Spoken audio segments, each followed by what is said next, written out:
반갑습니다. 대한사랑 역사문화특강의 이메림입니다. 오늘은 일제가 왜 조선사에서 당군을 제거하였나 하는 주제를 가지고 우리 시청자분들과 대화를 나누는 시간을 갖도록 하겠습니다. 여러분들 당군 생각하면 뭐가 생각나는지 모르겠습니다. 아마 지금도 당군을 생각하면 먼저 떠오르는 것이 영상이 아마 마늘하고 쑥 이야기, 그리고 이제 곰과 호랑이 이야기가 여러분들 아마 기억에 뇌리에 그대로 아마 남아있을 겁니다.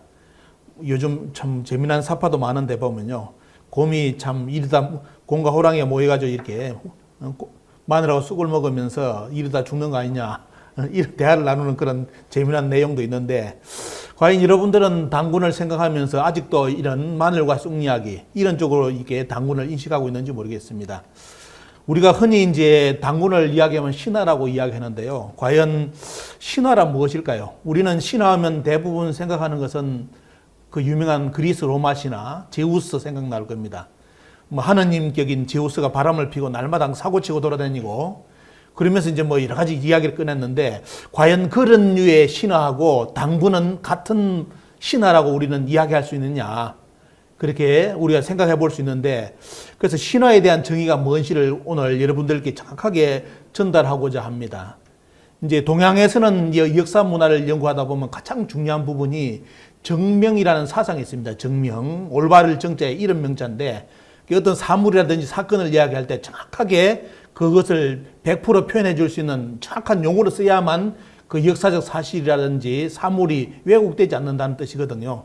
그래서 이 정명을 정확하게 해줘야 역사도 올바른 깃털이 서는데, 이 정명이 부분이 지금 우리는 많이 안 잡혀져 있습니다. 한 예를 보겠습니다. 여러분들 한일합방하고 을사보조약 아마 연세 드신 분들은 기억나실 겁니다. 한일합방은 1910년 일본 제국주의가 대한제국을 완전한 식민지로 만들기 위해서 강제로 체결한 조약이죠. 그래서 한일합방이라고, 을사보조약은 앞에 보시면 1905년 이등 방문이 이제 고종을 이렇게 눌러가지고, 고종 황제를 눌러가지고 대한제국을 보호해주겠다, 이런 이름으로 이름하에 조약을 체결한 것이 을사보조약입니다. 근데 우리는 광복 후에도 이 언어를 한일합방이다, 을사보조약이라는 이런 용어를 계속 써왔죠. 근데 오늘 여러분들 아마 다시 제가 설명해주는 포인트를 보고 생각해 보신다면, 과연 한일합방, 을사보조약이 우리 입장에서 쓸 수 있는 용어냐, 이것을 잘 생각해야 됩니다. 이것이 정명이거든요. 여러분들 아마 방금도 이제 제가 말씀드렸다시피 들어보시면 영 기분이 이상할 거예요. 왜? 이 용어는 일본의 입장, 일본 제국주의 입장에서 쓴 용어입니다. 그래서 우리는 이 용어를 쓰면 안 되죠. 근데 우리는 이런 부분이 광복 후에 역사가 바로 잡히지 않다 보니까 이게 을사보호조약이다, 한일합방을 계속 써왔죠. 하지만 최근에는 이제 참 한 분의 노력에 의해 가지고 어떤 용어로 바뀌었냐면, 이제 경술국치다, 그리고 을사능약이라는 용어를 지금 쓰고 있습니다. 아마 이 용어를 이제 계속 쓰는 분들이 많을 거고, 어감이 별로 크게 앞부분하고는 또 여러분들 비교한다면 크게 다르다는 걸 느낄 겁니다. 왜냐면 이거는 경술국치라는 것, 을사능약이라는 것은 우리 입장의 용어죠. 일제가 일본 제국주의가 우리 대한제국을 눌러가지고 억지로 어떻습니까? 식민지를 만들기 때문에 앞에 있는 용어 한일합방은 경술국치, 우리 대한민국 입장에서는 국치, 아주 쉽게 말하면 부끄러운 날이잖아요. 보면요, 국권을 뺏긴 거기 때문에. 그래서 경술국치라고 이야기를 할 수 있는 것이고, 을사보호조약은 일본 입장에서, 일본 제국주의 입장에서 조선을 뺏기 위해서 체결한 조약이기 때문에 을사보호라는 자기들 명분에 맞는 용어를 썼지만도 우리 조선의 입장에서는 을사능약입니다. 늑자라는 것은 굴레늑자, 그리고 맺을 약자. 그게 뭐냐, 조선을 완전히 일본의 틀로 이렇게 묶기 위해서 맺은 조약이, 당한 조약이죠. 그래서 정확한 용어라는 것은 경술국치, 을사능약이 올바른 용어라고 우리는 정할 수가 있습니다. 근데 이 용어를 쓰기 위해서 노력하신 분이 계신데, 그분이 누구냐면 아마 아시는지 모르겠습니다. 한 분의 노력에 의해서 이 용어가 정립이 됐는데요. 짐계 여동중 명예교수입니다. 진주의 국립경상대학교 국어학과의 교수님인데, 이분이 어떻습니까? 이분 할아버지도 대단히 이게 올바른 고든 분입니다. 그래서 그분의 영향을 많이 받아가지고 이분께서도 이제 우리 역사를 바로잡기 위해서 가장 힘쓴 것이 뭐냐면 이 언어를 바로잡아야 된다 해가지고, 여러분들이 앞에 보셨던 경술국치 을사능약을 쓰게 만드신 분입니다. 이제 지금은 우리가 다 쓰고 있죠. 근데 과연 그러면 이분은 이 당군에 대해서 이야기하시면서 어떻게 어느 정의 증명을 했느냐? 과연 신화란 뭘까? 우리는 지금 대한민국 국민들이 신화 쓰는 걸 아주 쉽게 생각합니다. 근데 이런 분들에게는 어때요? 그게 통하지가 않아요. 왜? 정확한 증명을 가지고 이야기를 해야 되기 때문에. 그래서 이분은 뭐라 했느냐? 신화라는 것은 일본어다. 한국어가 아니라, 우리말이 아니라 일본어의 신화라는 겁니다. 그러면 우리가 신화라는 용어를 쓸 때 먼저 생각해야 될 게 뭐냐면 일본 역사에서 신화를 뭐라고 규정하느냐. 이걸 알고 당군 신화라는 용어를 갖다 써야 되는데 일제가 신화라고 용어를 붙여놨는데 그 의미도 모르고 그냥 당군 신화는 그리스 로마 신화, 그 없었던 제우스 이야기 이런 것이 마치 당군하고 똑같은 것처럼 이야기를 해가지고 당군 신화. 그러면 이게 뭐예요? 역사를 부정하는 논리입니다. 그죠? 이런 논리 속에서 지금 우리는 당군 신화, 일본어 용어를 쓰고 있다는 거. 그래서 이분은 뭐냐면 정확하게 신화의 의미는 우리말로 뭐냐? 배달말로서 신화의 의미는 뭐라고 해놨느냐? 참 기가 막힌 정의를 했습니다. 뭐라고 했느냐? 귀신 신화를 까먹는 해괴한 이야기다. 얼마나 멋진 이야기입니까? 그러니까 우리는 신화하면 어떤 분은 강조를 해요. 아, 신화로 쓰는 것이 잘못된 용어가 아니라고. 왜? 신화가 주는 의미는 전 세계에 다 신화가 있다고. 그거하고 당군하고는 다르다는 겁니다. 그러니까 이런 걸 정확하게 알고 써야 되는데 언어 자체도 규정이 안 된 상태에서 일본에서 신화의 의미는 우리말로 뭐라느냐? 여기 말로는 어때요? 귀신 신화를 까먹는 해괴한 이야기. 요즘 최근에 어떤 유튜브가 귀신 신화를 까먹는 것도 소리가 뭔지도 직접 이렇게 유튜브 올린 분인데 참 기발한 아이디어입니다. 근데 문제는 뭐냐? 그럼 우리가 지금 신화로 쓴다면 이분의 말씀대로 본다면 당군 신화라는 것은 어때요? 당군은 귀신 신화를 까먹는 희귀한 이야기다. 이런 표현으로밖에 인정이 안 되는 겁니다. 그래서 이분은 뭘 했느냐면 당군은 우리가 말하고 있는 당군에 대해서는 뭐냐면 이거는 신화가 아니다. 신화가 아니고 뭐라고 써야 되느냐? 사기라고 써야 된다. 실제 역사의 기록이기 때문에 당군 사기라고 쓰는 것이 올바른 증명이다. 이렇게 규정을 해놨습니다.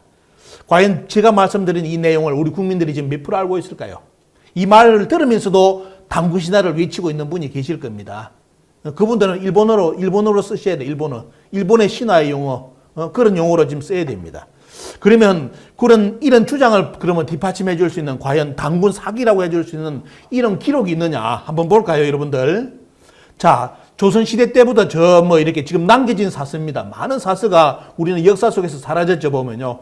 하지만 여러 가지 사서가 아직도 남아 있습니다. 여러분들이 알고 있는 삼국사.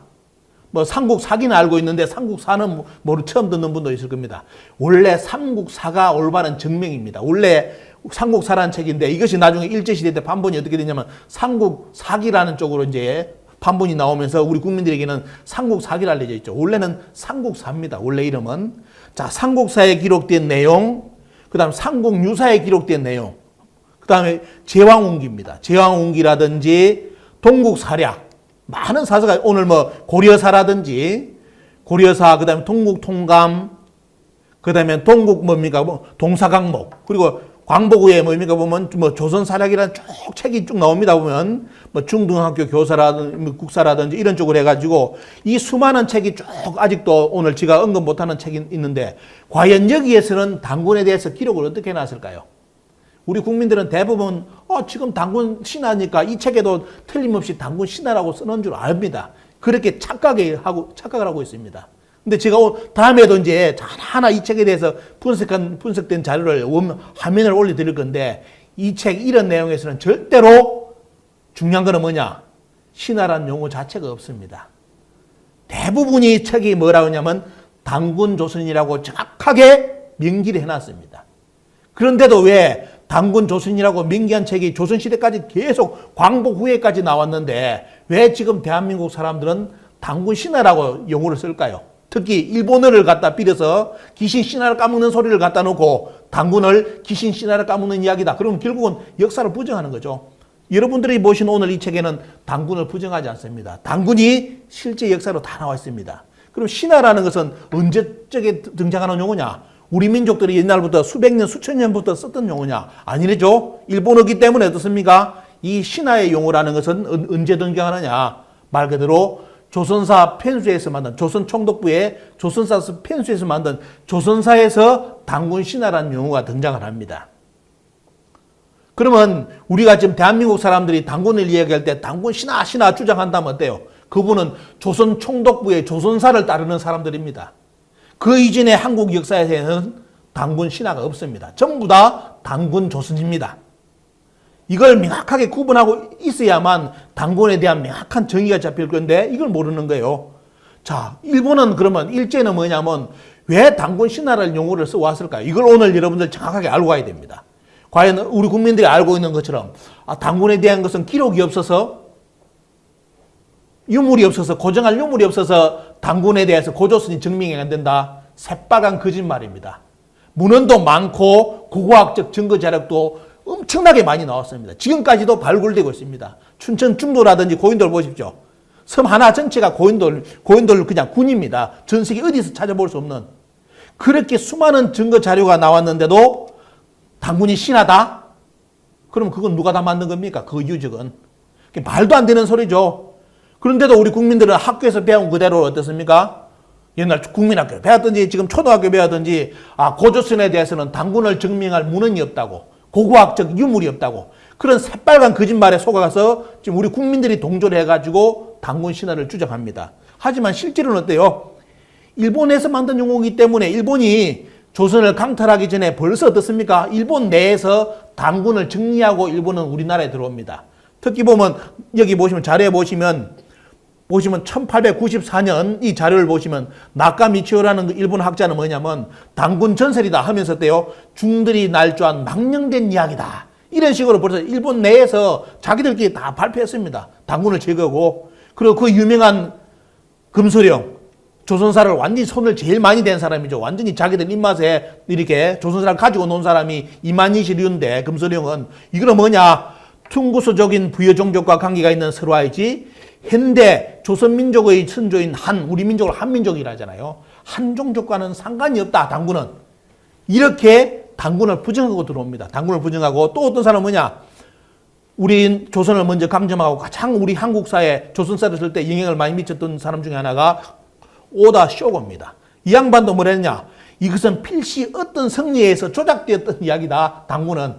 이런 식으로 자기들이 당군에 대해서 미리 일본 내에서 어떻습니까? 자기들끼리 학술 논쟁을 해가지고 당군은 아예 없는 걸로 해가지고 조선을 침략을 해가지고 어때요? 조선사를 자기들 만든 역사의 틀을 만들어 써갑니다. 자, 그렇게 할 수밖에 없는 이유가 뭐냐면 일본이 조선을 강제 점령하고 조선을 영원한 일본의 식민지로 삼기 위해서는 뭘 해야 되겠습니까? 강점한 사람들이 자기들 역사를 가르쳐야 되잖아요. 그 중에 핵심적인 것이 뭐냐면 여러분들 꼭 아셔야 될 게 뭐냐면 일본은 지금도 일본 국가의 유지 틀이 뭐냐면 천황 중심입니다. 천황 중심의 황국사관이 완전히 자리 잡고 있는 나라가 일본이죠. 특히 이제 일제가 우리나라를 쳐들어와가지고 강점했을 때 가장 중요한 거는 뭐냐. 조선 사람들을 영원히 일본의 식민으로 삼기 위해서는 뭐냐면 조선의 역사를 지우고 일본의 역사를 심어놔야 되는데 그 핵심적인 인물이 누구냐면 바로 황국사관의 일대 누구죠 보면요. 천황인 신무천황 진무대노입니다. 이 양반의 역사가 조선사의 초기에 들어가야 돼요.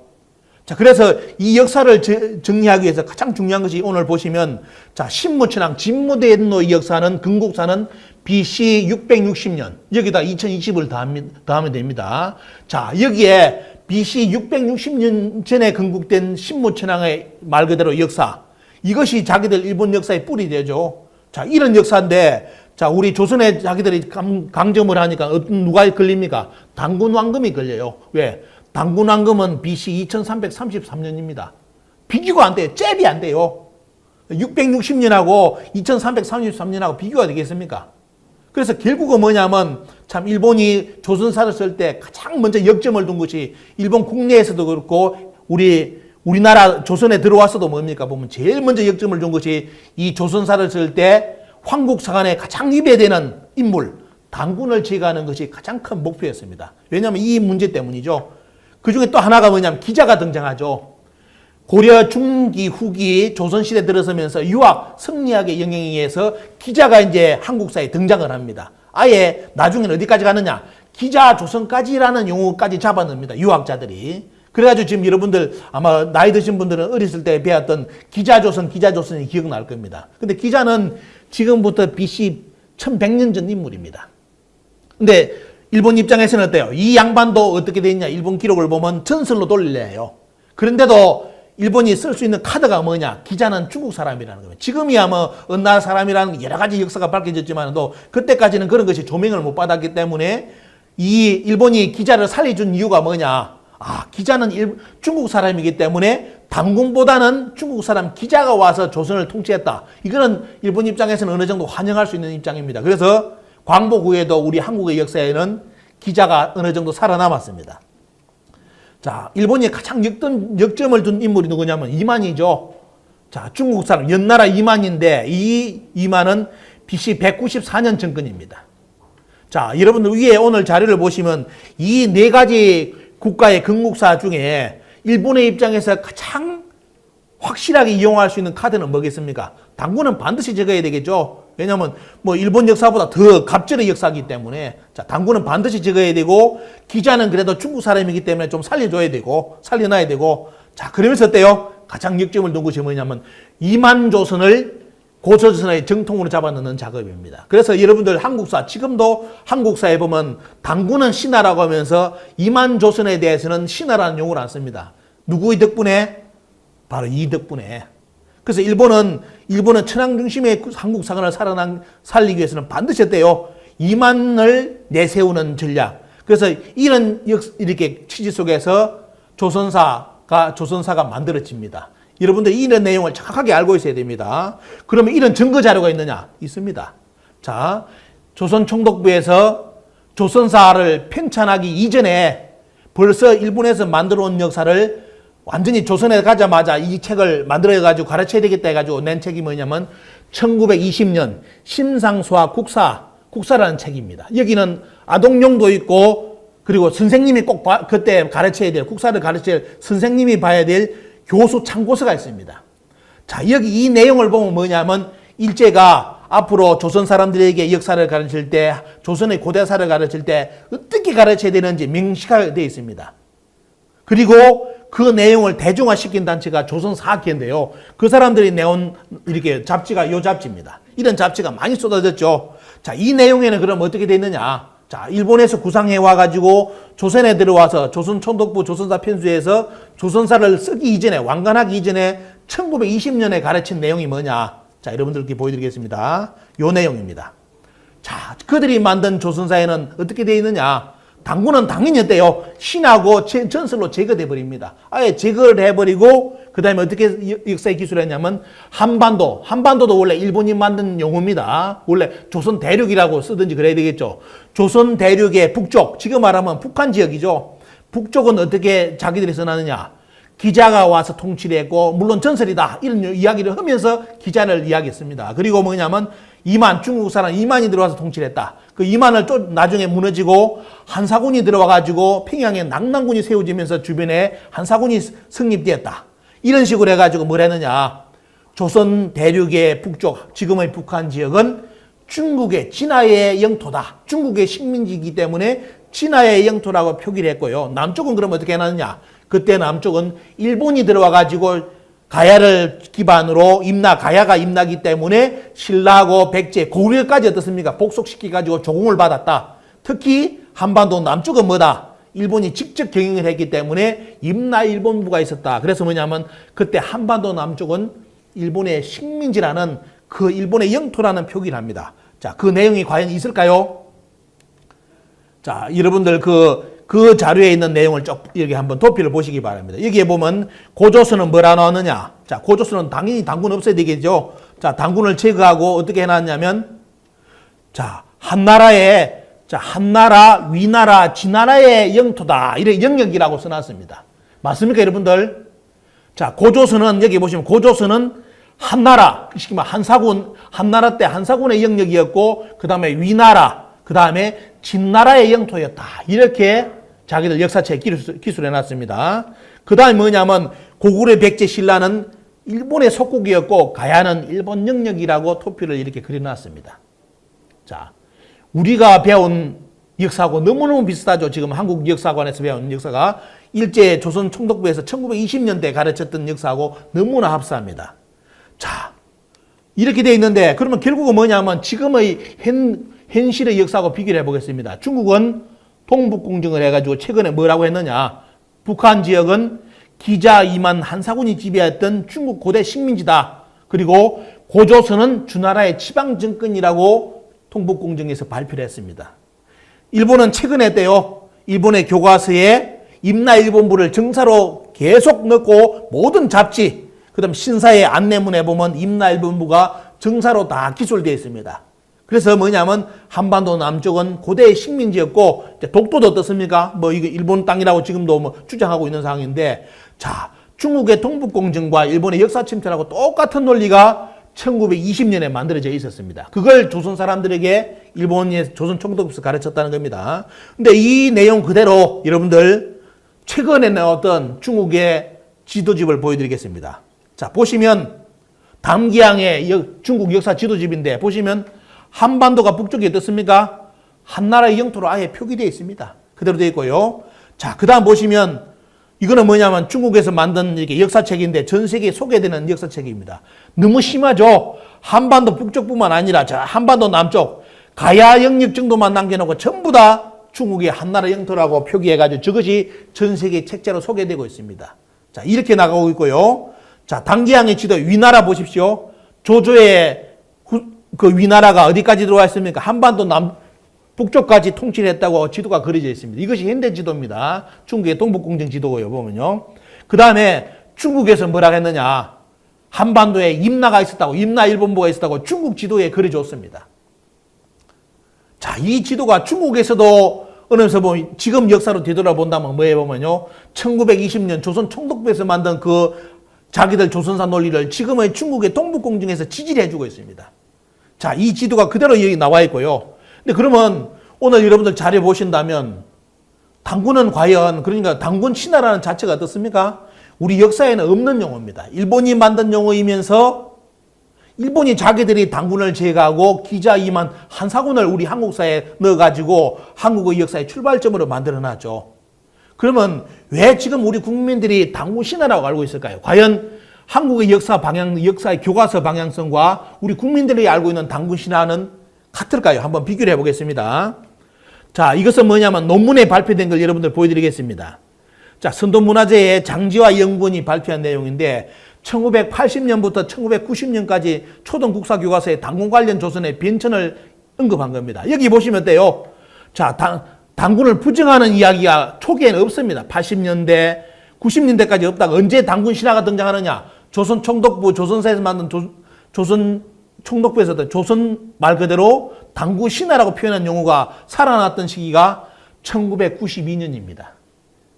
그전에는 어때요? 당군 신화라는 용어 자체를 우리 국민들이 안 썼습니다. 그냥 이야기다, 당군이다, 아니면 조선시대 역사 기록은 당군 조선이다 명확하게 기록했죠. 그런데 갑자기 1992년에 뭐가 등장하느냐? 조선 총독부 용어인 당군 신화가 어때요? 우리 역사책에 역사의 기술이 됩니다. 자, 당군 신화 기술되다가 하지만 어때요? 다시 역사가 어떻습니까? 1997년 어떻게 바뀌어버렸느냐? 진주라든지 전국의 모든 지역에서 청동기 유물이 발굴됐는데 청동기 시대가 약 1000년이 앞당겨집니다. 그러면서 어때요? 그때 학계에서 뭐랬냐? 야, 당군은 신화가 아니다. 유물이 이렇게 쏟아지는데도 어떻게 당군을 신화로 갈 수 있느냐 해가지고 그때 국사책이 어떻게 되냐? 1997년 국사책이 당군 건국을, 당군 조선을 건국한 것을 사실로 인정해가지고 역사적 사실로 1997년 교과서에 실립니다. 그리고 2012년, 그래가지고 2009년까지 어때요? 사실로 규정이 됐어요. 2007년부터 2009년까지 뭐냐면 당군 조선은 완전히 어때요? 그냥 전설도 신화도 아니고 진짜 고조선을 건국한 인물로서 우리 역사책에 국사책에 기록이 되는데 자, 어떻게 되겠습니까? 2009년 이후로 여러분들 많이 알고 있는 조선 총독부의 그 라인, 조선 총독부의 이병도시라든지 이런 라인들이 한국사를 지금 많이 좌지우지하는데 그 양반들이 2009년에 이 사건을 당하고 난 뒤에 수많은 논문을 써가지고 뭘 하느냐. 당군이 신화라고 다시 주장을 합니다. 그래서 지금 여러분들 한국사에 뭐가 나오냐. 한국사에 당군 신화가 다시 살아나게끔 만듭니다. 오늘 여러분들 역사적 사실을 보면 어때요? 단군 신화라고 우리 한국사에 단군 신화라고 쓴 적이 거의 없었다. 조선 총독부에서 조선사에서 한번 썼고 어때요? 앞에 보시는 오늘 자료. 자, 1992년 한국 교과서에 단군 신화가 다시 살아나가 쓰였고 그 이유는 다시 어때요? 단군 조선이 사실로 되었습니다. 하지만 이 이후로 1909년 이후로 어떻습니까? 단군 신화가 다시 우리 역사에 등장합니다. 누구에 의해서? 조선 총독부의 항맥 라인에 의해서, 카르텔에 의해서 단군 신화가 등장을 합니다. 근데 이번 금인정 교과서에 보시면 단군 신화라고 표현한 금인정 교과서 거의 잘 안 나옵니다. 그냥 단군이 건국했다는 쪽으로 하고 넘어가요. 왜?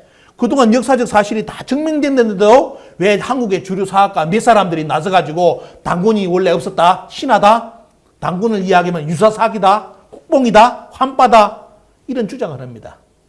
그래서 오늘 결론을 보시면 참 웃기는 이야기죠. 자, 우리 국민들에게 오늘 유튜브를 보시는 분들에게 한번 여쭙고 싶습니다. 여러분들은 누가 배운 역사책을 지금 배우고 있습니까? 누가 만든 역사책을 배우고 있습니까? 오늘 보시는 것처럼 어떤 분은 이런 이야기를 해주니까 그래요. 아, 일본이 일제시에 대일항쟁기 때 우리나라를 침략해가지고 우리나라 역사를 실정사고로 바로잡아 준 것 아닙니까? 이렇게 주장하는 제가 학생을 만나봤습니다. 대학교 강좌 때. 이 정신 나간 놈이에요, 보면. 정신 나간 놈. 일본이 우리나라 식민지를 삼으려고 들어와가지고 조선사를 썼는데 조선사를 객관적으로, 긍정적으로, 실정적으로 조선사를 써줬다. 그런 또라이가 어디 있습니까? 바보가 어디 있고, 천치가 어디 있고. 말도 안 되는 소리잖아요. 그걸 믿을 사람이 어디 있습니까? 말 그대로 일본은 자기들 입맛에 영원히 조선을 식민지로 삼을 수 있는 논리로 조선사를 만들어준 것이지 무슨 실정사, 객관적으로 밝혀줬잖아. 2007년, 2009년 다 실정사고로 단군 조선이 있었다고 이렇게 밝혀졌는데도 왜 지금 단군 신화를 알고 있고 국민들이 믿으려고 그걸 추종하는 사람들이 있습니까? 이게 웃기는 이야기입니다. 그죠? 어떤 인물까지 있었느냐 보시면 돼요. 오늘 소개해드리는 자 1920년대 자료인 정고대방이라든지 이게 보면 새가 뭡니까 보면 뭐 이런 여러 가지 뭐 이야기 여러 가지 책자 특히 오늘 소개해드린 인물은 뭐냐면 다천 정욱이라는 선생이 있습니다. 일제 대일항쟁기 시대까지 다 거치고 광복에까지 사신 분인데 이분의 내용이 유고 중에 뭐가 나오느냐 여기 보세요. 뭐가 나옵니까? 단군이 47대까지 있었다는 까지 어디 나오냐 정고대방에도 있고 앞에 있는 어떻습니까? 세가 호보 여기라는 이 책에도 어떻습니까? 여기도 단군 47대가 다 있습니다. 특히 이분의 어떻습니까? 유고집에 환인한홍 단군에 대한 이야기가 나오면서 단군이 47대까지 나왔다는 기록이 있습니다. 이분들은 환단국인인 거 몰라요. 다 규원사와 그냥 유학자로 살다 가신 분인데 1920년대까지 자료가 모든 것에 대해 자료를 본다면 단군이 47대까지 있었다는 기록이 다 남아 있었다는 겁니다. 이렇게 살아있는 사람들이 우리나라 역사를 적어냈는데 단군이 신하다? 공과 호랑이가 마늘 먹고 쑥 먹고 가지고 사람이 되었다. 그게 단군이다? 단군이 환빠다? 국뽕이다? 유사사기다? 이렇게 주장하는 인간들이 정신난 거 아닙니까 보면? 자, 결론은 오늘 여러분들께 짧게 하겠습니다. 다시 자, 단군 신하 지금도 단군 신하라고 주장하는 분들 제발 귀신 신하를 까먹는 이야기 하지 마십시오. 그죠? 오늘 여러분들께 짧은 시간이지만 단군 신하라는 용어가 언제 탄생했고 그 용어를 누가 만들었고 그 의미가 무엇인지를 여러분들께 정확하게 기술했습니다. 물론 여기에 관련된 세세한 내용은 다음에 사설을 소개하는 시간 때 여러분을 찾아뵈면서 이야기를 나누고 오늘은 단군 신하가 용어가 정확한지 거기에 대한 용어 정의를 여러분께 소개해드렸습니다. 이상입니다. 마치겠습니다. 서양 제국주의는 외국을 침략할 때 자기들 뭐 역사 관계나 이런 것 없이 그냥 우리가 힘이 세니까 우리가 점령을 한다. 그런데 왜 굳이 일본이나 그 전에 중국은 이렇게 역사 논리를 가지고 이렇게 지배를 하려고 했을까요? 참 그게 역사 그 시대 당시의 역사를 연구하다 보면 참 신기한 게 그 부분입니다. 그때 뭐 12제국이 있었다는 표현이 있잖아요. 보면 12개의 제국이 수많은 전 세계 이제 식민지를 상기해서 계속 침략을 하는데 대부분의 거의 다 대부분의 제국주의는 뭐냐면 그 식민지를 만드는 목적 자체가 뭐냐면 재화죠 보면요. 쉽게 말하면 물건을 생산하는 그 지역으로서 수많은 재화를 가지고 생산해가지고 그걸 이제 쉽게 말하면 무역하고 돈을 벌라는 수단으로서 그 나라를 식민지를 만드는데 일제는 그런 입장에서 조선을 그 목적도 틀림을 수 있었지만도 가장 큰 목적은 또 뭐 대륙에 대한 침략, 중국 대륙을 진출하는 그런 것도 있으면서도 특히 뭐냐면 일본과 지금의 조선과에서는 영원히 지금도 해결되지 않는 문제가 있습니다. 그 역사 문제가 바로 백제의 패망이었죠. 그죠? 백제의 본국이 패망하면서 대부분의 백제의 그 귀족들이라든지 모든 사람들이 대부분 일본 열도로 피해가는데, 그래가지고 이제 자기들이 그 일본의 역사, 일본 열도 속에서 자기들 역사를 만든 것이 바로 니혼서기, 일본 서기하고 고사기잖아요.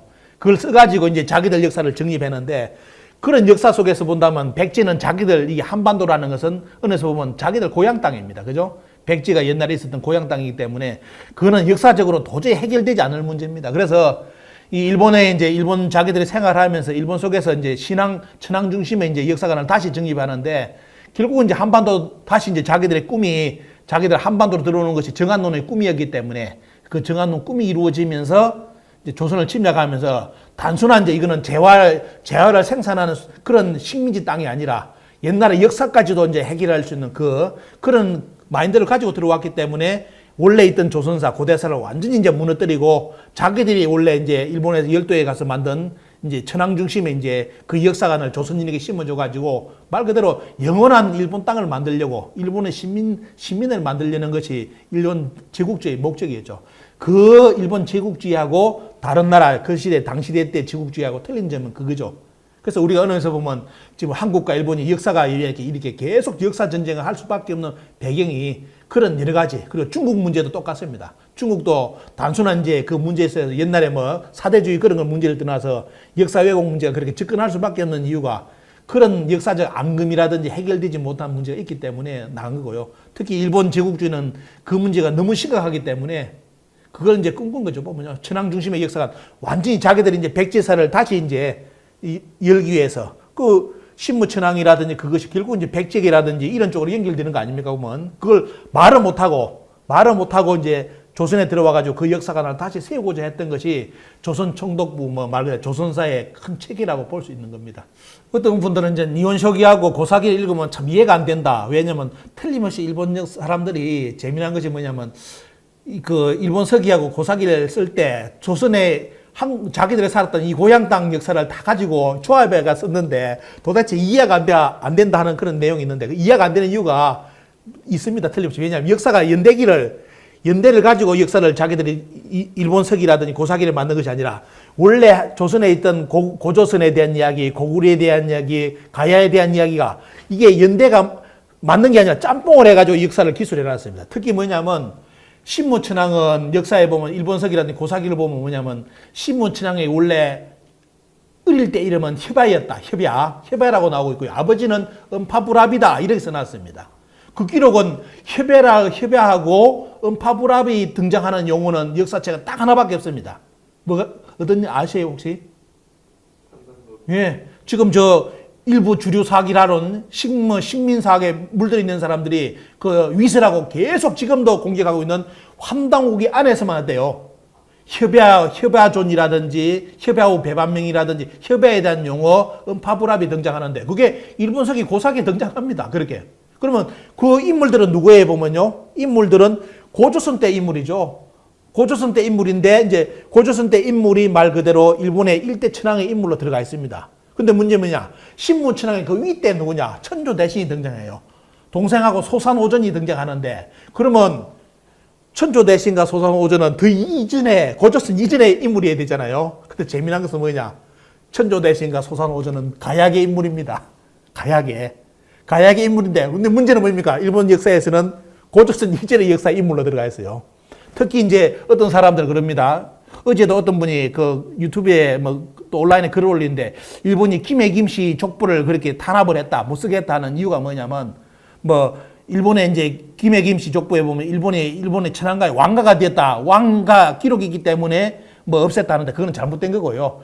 원래 이제 정확하게 이야기한다면 그 가야계 이야기, 천조대신과 소산오전이 가야계 인물들입니다. 가야계. 왜냐하면 그걸 뭘로 증명할 수 있습니까?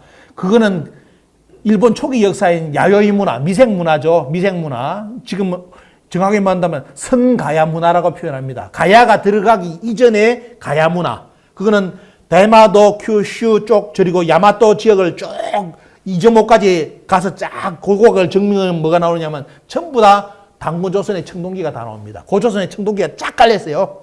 그 다음 등장하는 청동기가 뭐냐면 가야의 청동기가 발굴이 됩니다.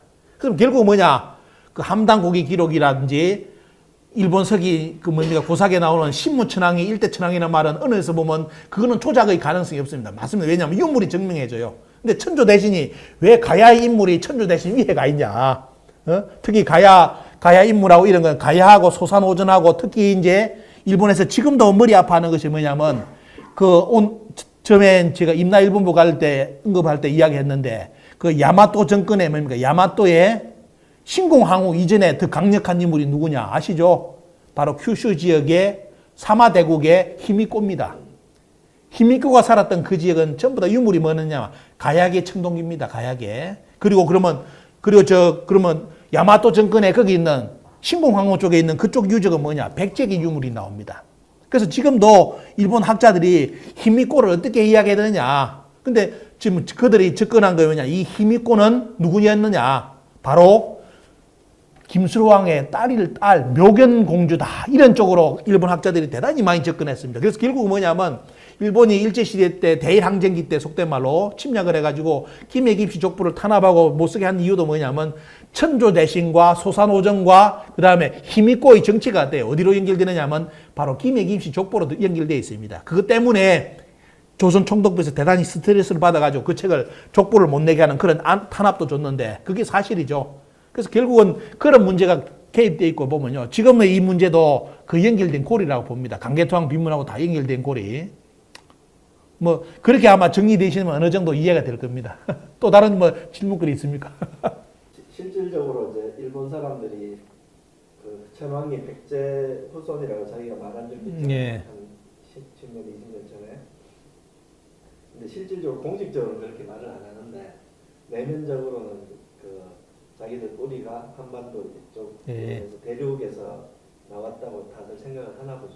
다 그렇게 학자들은 인정을 하면서도 공식적인 인정을 못하죠. 왜냐하면 그거는 일본에 이제 체면도 있는 것이고 여러 가지 국격의 문제가 있는 거기 때문에 함부로 그 부분은 언급을 못하는 거. 대신 뭐냐면 유문학적으로 고고학적으로는 말까 대마도라든지 큐슈 지역 가장 초기 문화가 들어왔던 야요이 문화, 미생 문화 들어가 보면 아예 거짓말을 못합니다. 유물은 거짓말 못하는 게 거기에 단군 조선 시대 때 청동기가 특히 어디냐 우리나라 국보인 단유세문경이 동경까지 발굴됩니다. 쫙 깔렸습니다. 그렇게 나오는데도 제가 참 충격적인 게 뭐냐면 우리 한국 지금 대한민국 역사가 중에 일본사를 연구하는 사람들이 일본사 책을 쓴 걸 제가 분석을 해보는데 그중에 한 사람도 야요이 미생문화가 고조선하고 연결됐다고 정확하게 기술하는 인간을 못 봤습니다. 일본 학자들도 똑같은 입장. 왜? 서로의 문제가 있기 때문에 일본 초기 문화는 단군 조선 시대 문화다. 알면서도 말 못하죠. 그 다음에 뭐냐면 바로 가야계가 들어옵니다. 그래서 나중에 천안가도 들어가 보면 뭐냐면 가야계, 백제계, 신라계의 싸움입니다. 그 라인 속에서 서로 경쟁하고 있기 때문에 결국은 이제 나중에 백제계가 자리 잡으면서 지금 일본 천안가가 됐는데 그래서 가장 아까 이야기한 것처럼 이게 참 백제계의 그 역사의 천황 만세일기를 잡기 위해서는 가장 중요한 것이 신공항우, 응신천황의 어머니잖아요. 15대. 그 응신천황의 어머니보다 더 강력한 인물이 누구 있냐. 전대에 큐슈의 뭡니까? 사마대국의 히미코, 묘균공주, 가야기가 있었어요. 그래서 일본에서는 지금도 그 스트레스 받아가지고 이 양반을 어떻게 처리해야 될지를 고민하고 있습니다. 이것이 일본의 현실입니다. 이런 걸 잘 알고 임나 일본부를 주장하든지 일본에 가서 한번 직접 일본 역사 유적을 답사해가지고 우리 국내에 와서 뭐 임나가 어떻다느니 주장하는 분이 있어야 되는데 안타까운 것이 뭐냐. 일본도 한 번도 안 가본 사람들이 앉아가지고 일본에서는 임나 일본부를 주장 안 한다고 폐기를 했다고 그런 새빨간 거짓말하는 교수들이 있는 걸 제가 요즘 압니다. 그 양반도 일본 보내야 됩니다. 일본 가서 서점 가보시면 어때요? 서점가에 쫙 깔린 것이 신사에 쫙 깔린 것이 뭐냐? 전부 다 신궁항우 정사로 다 나옵니다. 사만 정벌했다고 한반도 들어왔다고. 일본 천황가의 잡지도 전부 다 그렇게 기술해놓고 교과서까지 기술해놨는데 왜 우리 국민들에게 사기를 칩니까? 일본에서 임나 일본부를 폐기했다고 언제? 지금도 살아있는데. 그런 거짓말하는 사람들이 학자라고 앉아가지고 지금도 임나는 가야라고 주장하는 사람들이 있는데 참 안타까운 현실입니다. 그래서 우리 국민들은 더 이상 역사를 단순하게 학자들에게 맡기는 일은 안 해야 됩니다. 왜? 지금은 여러분들이 집에서 컴퓨터로서 삼국사기, 삼국유사, 수많은 역사, 중국에 사서, 일본에 사서 데이터베이스를 가지고 집에서 다 볼 수 있습니다. 집에서 검색을 할 수 있어요. 비교를 할 수 있고 연구를 할 수 있습니다. 그래서 뭐냐? 뭐가 잘못됐는지를 다 잡아낼 수 있습니다. 이게 시민 역사학 시대예요. 역사는 역사가들만이 해야 되니까 나머지는 유사사기니까 타치를 하지 마라. 그런 개소리가 어디 있습니까? 말도 안 되는 거죠. 국민들이 지금은 다 역사에 관심 가지고 집에서 연구를 다 해봐야 됩니다. 그래서 이거 잘못됐네? 고쳐야 될 거 아니냐? 당군도 신 아니네? 고쳐야 될 거 아니냐? 일이 나와야지. 그냥 주는 밥이나 얻어먹는 개처럼 말이지 앉아가지고 당군이 신하라는데 학자들이 신하라니까 우리도 신하라고 해야 되죠. 그런 조선 총독부의 그런 사람들보다 더 못한 사람들입니다. 이런 역사의식을 가지고 저는 이제 마지막으로 우리 시민들이 나서가지고 역사를 꼭 공부를 해주기를 바람을 가지고 이 말씀을 오늘 마지막 멘트로 날립니다. 이상입니다.